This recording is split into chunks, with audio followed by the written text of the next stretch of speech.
everyone. We were doing the POAC, Principle of Atomic Conservation, by solving the stoichiometry in chemical reaction. Stoichiometry means the relationship between the amount of different reagents. Different reagents के amount में जो relationship होते हैं उसी को क्या बोलते हैं स्टोइशियोमेट्री। तो केमिकल रिएक्शन की स्टोइशियोमेट्री को सोल्व करने के लिए हम दो कॉन्सेप्ट यहाँ पर यूज कर रहे हैं, मोल मोल और पीओएसी।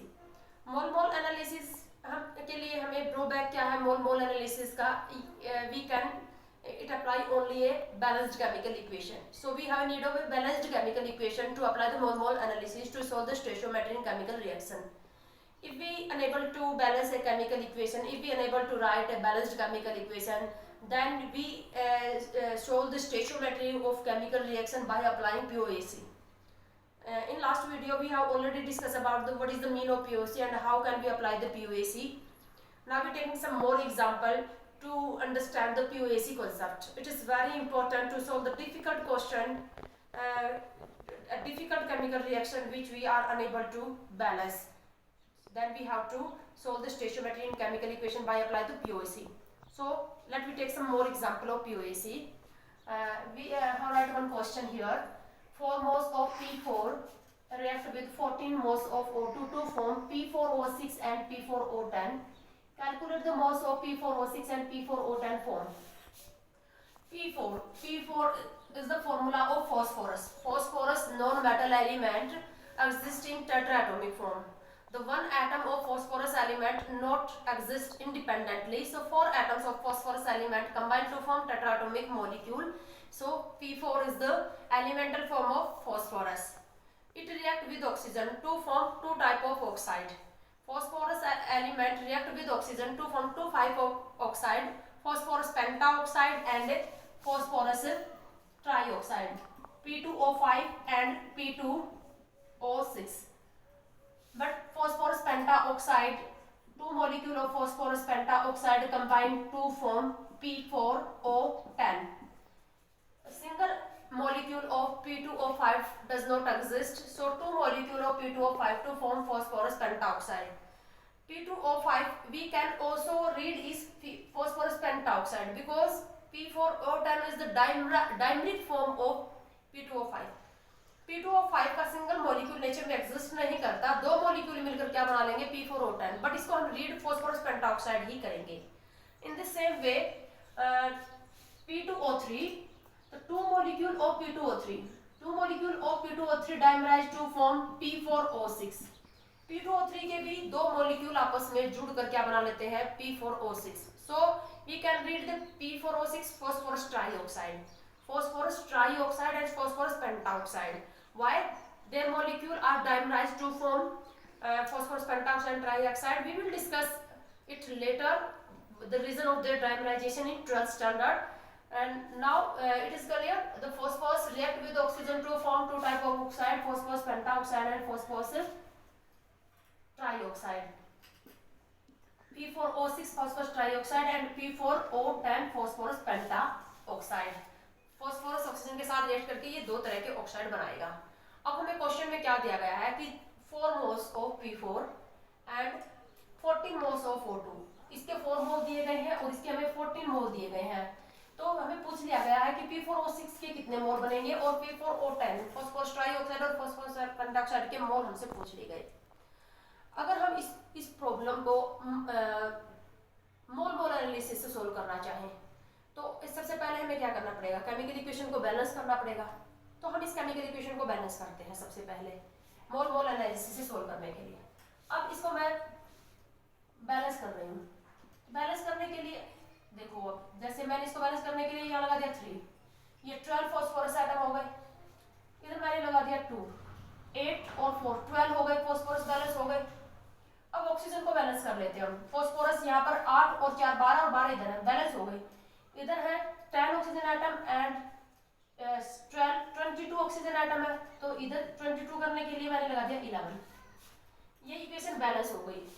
इस बैलेंस्ड इक्वेशन की हेल्प से तुम देख रहे हो कि यहाँ पर फॉस्फोरस के 3 मोल जो होंगे वो क्या बनाएंगे, 2 मोल P4O6 के बनाएंगे और 1 मोल P4O10 के बनाएंगे। मैं इसको एक और अलग तरीके से भी बैलेंस कर सकती हूँ।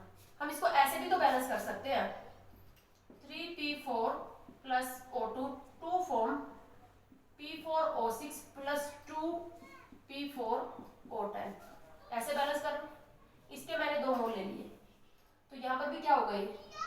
और 4, 12 फॉस्फोरस एटम हो गए, 12 यहाँ पर हो गए। ऑक्सीजन को बैलेंस कर लेते हैं, 20 ऑक्सीजन एंड 6 26, तो यहाँ पर 13 लगा दे देंगे, तो ये इक्वेशन भी हो गई बैलेंस। बट इस बैलेंस्ड इक्वेशन में देखो तुम, इससे आंसर अलग आ रहा है। इसमें 3 मोल फॉस्फोरस के क्या कर रहे हैं, 1 मोल P4O6 का बना रहा है और 2 मोल P4O10 का बना रहा है, जबकि इसमें 3 मोल P4 के क्या बना रहे हैं, 2 मोल P4O6 के बना रहे हैं और 1 मोल P4O10। इसका मतलब ऐसी रिएक्शन को अगर तुम बैलेंस करोगे तो डिफरेंट आंसर आ सकते हैं तुम्हारे। दोनों ही केमिकल इक्वेशन बैलेंस है, बट आंसर क्या आ गए, डिफरेंट आ गए। तो हमने ये देखा कि बैलेंस करने, हमने बैलेंस तो कर लिया केमिकल इक्वेशन को, लेकिन बैलेंस करने के बाद भी हमारे पास आंसर डिफरेंट आ गए। तो ऐसी प्रॉब्लम को हम कैसे सोल्व करें?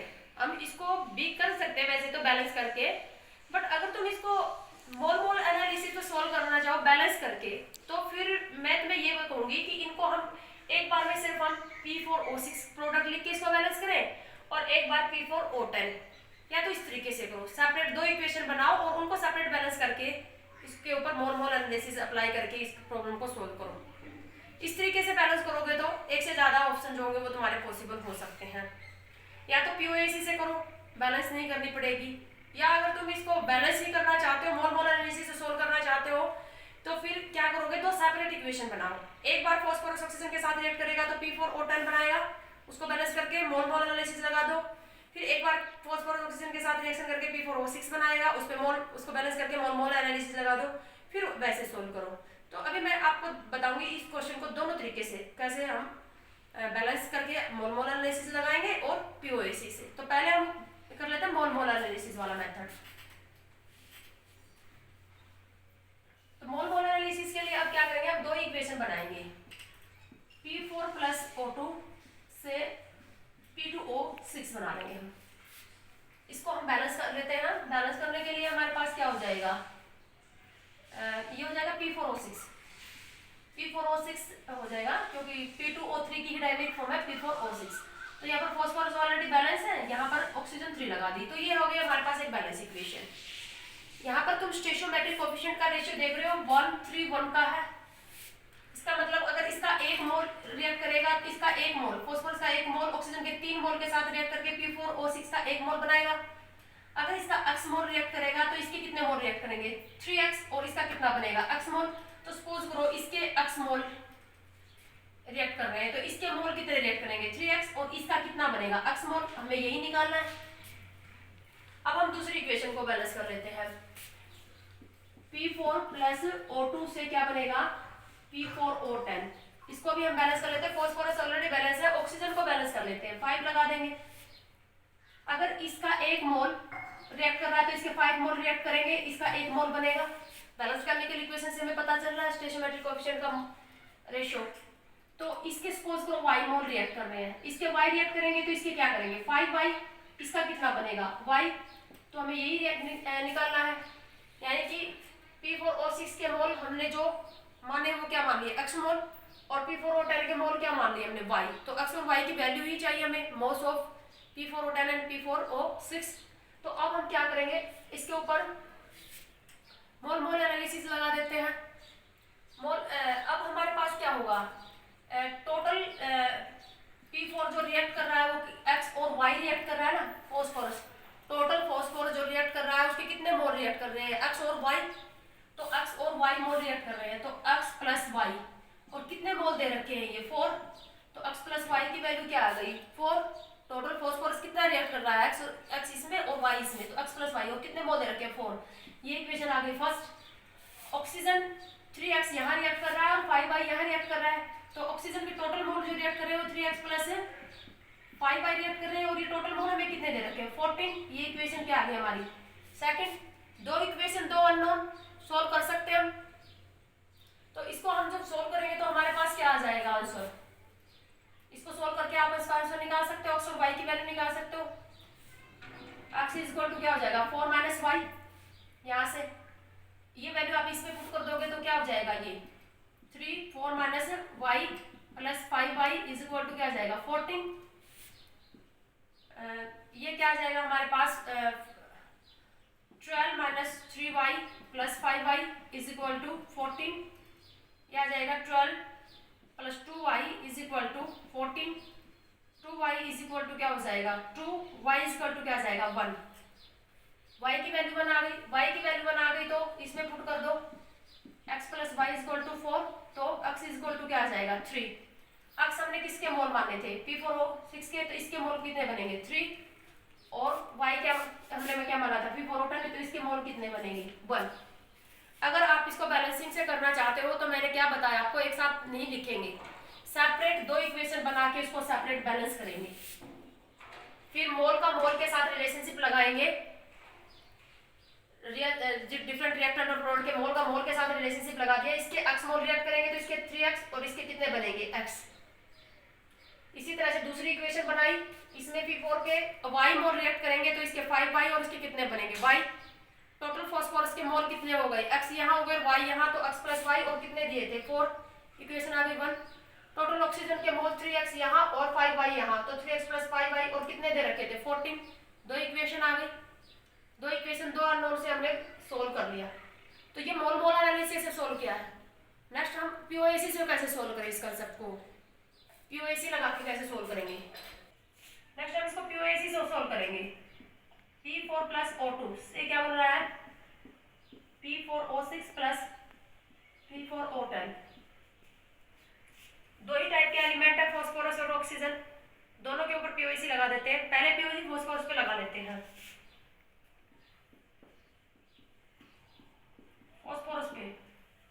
यहाँ पर लेफ्ट हैंड साइड में फास्फोरस सिर्फ P4 में ही है, तो number of moles atom of phosphorus is equal to क्या हो जाएगा 4 into moles of P4। So moles of phosphorus is equal to 4 into moles of P4। एक मॉलिक्यूल के अंदर 4 एटम है, तो एक मोल में 4 मोल एटम होंगे, तो mole atoms of phosphorus is equal to 4 into number of moles of P4 is equal to जितने फास्फोरस के एटम इस साइड होंगे उतने ही फास्फोरस के एटम इन दोनों के अंदर होंगे। एक में 4 है, तो यहाँ पर फास्फोरस के एटम कितने होंगे 4 into moles of P4O6 plus 4 into moles of P4O10। total mole atom of phosphorus in left hand side is equal to total mole atom of phosphorus on right hand side. The total mole atom of phosphorus is equal to 4 into moles of P4O6 plus 4 into moles of P4O10. अब हम क्या करते हैं, suppose करो हमने इसको मान लिया x मोल, P4O6 के मोल कितने हैं x और P4O10 के मोल क्या है y। तो और ये हमें क्या दे रखे हैं, फास्फोरस के जो मोल है वो कितने दे रखे हैं 4, तो 4 into 4 is equal to 4x। P4O6 के मोल कितने मान लिया x, इसका मतलब हमें x की ही वैल्यू निकालनी है, और P4O10 के मोल क्या मान लिया हमने y प्लस 4y। ये इक्वेशन फर्स्ट हो गई। इसको तुम थोड़ा और शॉर्ट भी कर सकते हो, 4 से डिवाइड कर दोगे पूरी इक्वेशन को, तो ये क्या हो जाएगा 4x plus y is equal to 4। Equation first आ गई, x plus y is equal to 4, ये आ गई हमारे पास इक्वेशन फर्स्ट। अब हम पीओएसी अप्लाई करेंगे किसके ऊपर, ऑक्सीजन के ऊपर। POAC on oxygen. यहाँ पर लेफ्ट हैंड साइड में ऑक्सीजन के मोल एटम कितने होंगे 2 into moles of O2। So moles of oxygen is equal to 2 into moles of O2 is equal to P4O10 के एक मॉलिक्यूल में 6 ऑक्सीजन एटम है, तो एक मोल क्या करेगा 6 मोल ऑक्सीजन एटम देगा, तो क्या हो जाएगा 6 into moles of P4O6 plus 10 into moles of P4O10। ये हमने क्या माने हैं x, ये क्या माने हमने y। ये हमारे पास कितने हैं, ऑक्सीजन के मोल हमें कितने दिए गए 14, 2 into 14 is equal to 6x plus 10y, यानी कि 6x plus 10y is equal to क्या हो जाएगा 28। इसको भी थोड़ा सिंप्लीफाई कर सकते हो, 2 से डिवाइड कर दो, 3x plus 5y is equal to क्या हो जाएगा 14। तो अब हमारे पास दो इक्वेशन आ गई, वही वाली इक्वेशन आ गई, दो इक्वेशन दो अननोन है, x plus y is equal to क्या आ गया 4। यहाँ से x या y की एक वैल्यू निकाल के इसमें पुट करोगे तो फिर से तुम्हारे पास x क्या आ जाएगा एक्स की वैल्यू आएगी 3 और वाई की वैल्यू क्या आएगी 1। पीओएसी लगाया, दोबारा से समझ लो, पीओएसी से सोल्व किया है। पीओएसी में बैलेंस इक्वेशन की जरूरत नहीं है, तो हमने क्या किया, P4 ऑक्सीजन के साथ रिएक्शन करके P4O6 और P4O10 बना रहा है। बैलेंस नहीं किया हमने इस इक्वेशन को। अब हमने क्या किया, पहले पीओएसी फॉस्फोरस पे लगा दी। कैसे लगाई, फॉस्फोरस के जितने मोल एटम इस साइड है उतने ही मोल एटम उस साइड है।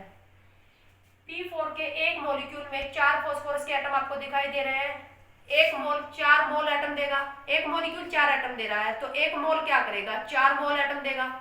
तो number of moles atom of phosphorus is equal to 4 into moles of P4, जितने ही साइड है उतने ही उस साइड होंगे, is equal to number of mole atom of phosphorus in P4O6 is कितने आ जाएंगे 4, 4 टाइम्स होंगे, एक मॉलिक्यूल में 4 है तो 4 into moles of P4O6 plus P4O10, क्या जो एक मॉलिक्यूल में 4 फॉस्फोरस एटम दिखाई दे रहे हैं, तो number of moles atom of phosphorus in P4O10 is equal to 4 into moles of P4O10।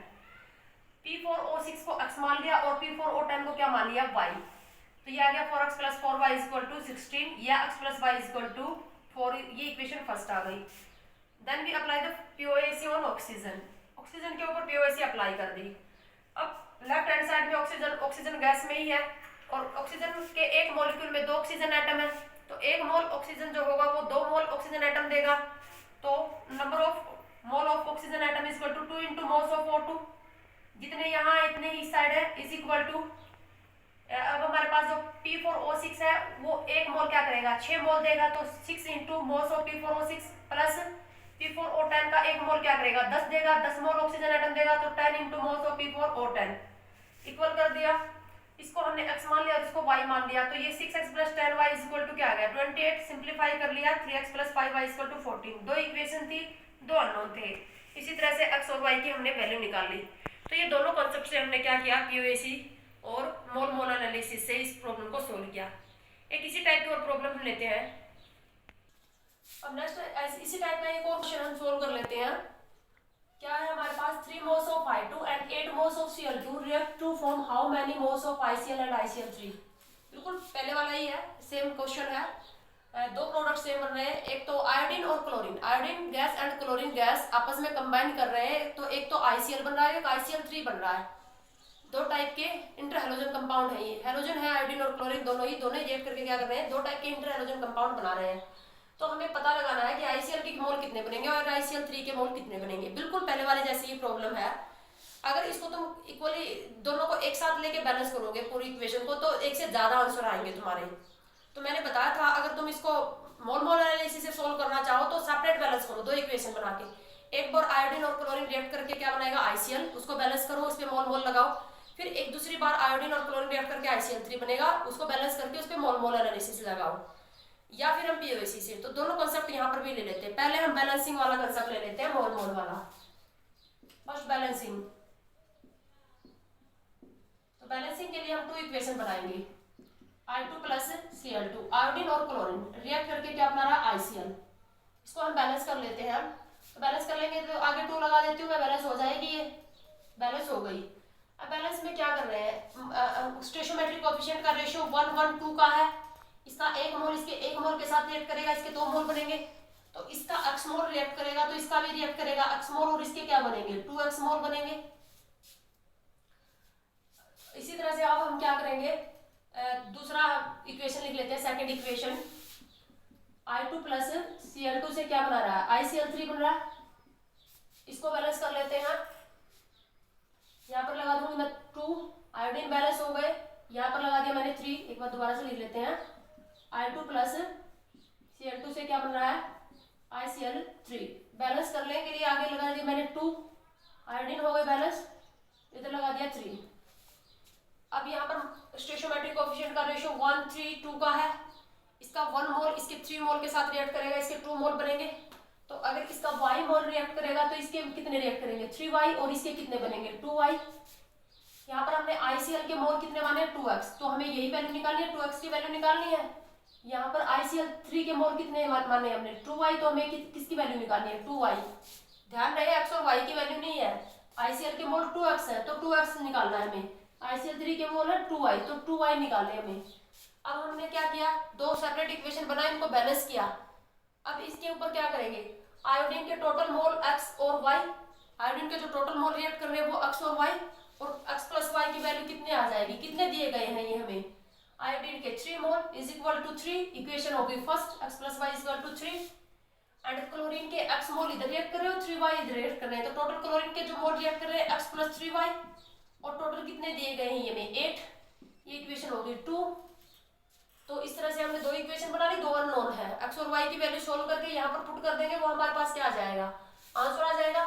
यहाँ से x क्या आ जाएगा, 3 माइनस वाई आ जाएगा, x की ये वैल्यू इस इक्वेशन में पुट करोगे तो ये क्या आ जाएगा, 3 minus y plus 3y is equal to 8, 3 plus 2y is equal to क्या आ गया 8, 2y इज इक्वल टू क्या आ गया 5, y इज इक्वल टू क्या आ गया 5/2 यानी कि 2.5।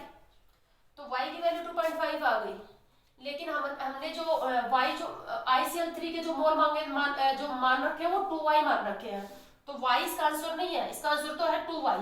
तो यहाँ पर y की वैल्यू पुट कर दो, 2 इंटू 2.5, तो ये कितने आ गए 5 मोल, तो ICl3 के मोल कितने बनेंगे 5। अब 2.5 मोल y के पुट करोगे इस इक्वेशन में, तो x के मोल आ जाएंगे तुम्हारे पास, x plus y is equal to 3 है, तो ये x 3 माइनस 2.5, तो x की वैल्यू आ गई 0.5, हाफ मोल आ गया, x की वैल्यू आ गई 0.5। अब x की वैल्यू यहाँ पर पुट करो तो 2 इंटू 0.5, तो कितना आ गया ये 1 मोल, यानी कि 1 मोल ICl का बनेगा और 5 मोल ICl3 के बनेंगे। ये तो था बैलेंसिंग से।